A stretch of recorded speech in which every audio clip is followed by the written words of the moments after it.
وقالوا حسبنا الله ونعم الوكيل.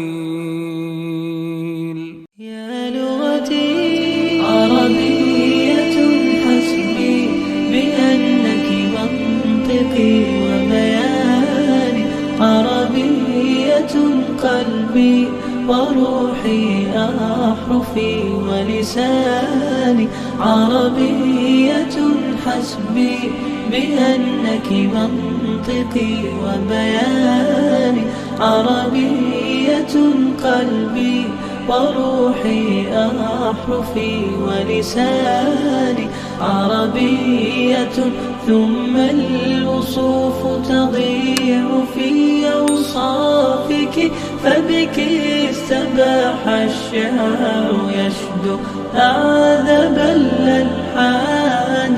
يا روعة سلبت شغاف القلب في ترنيمها، يا بلسما طيبت قلب الكثير معاني في مفرداتك، هامت الأرواح حين استعذبت حرفا وقولا صادقا وفصاحة ومعاني.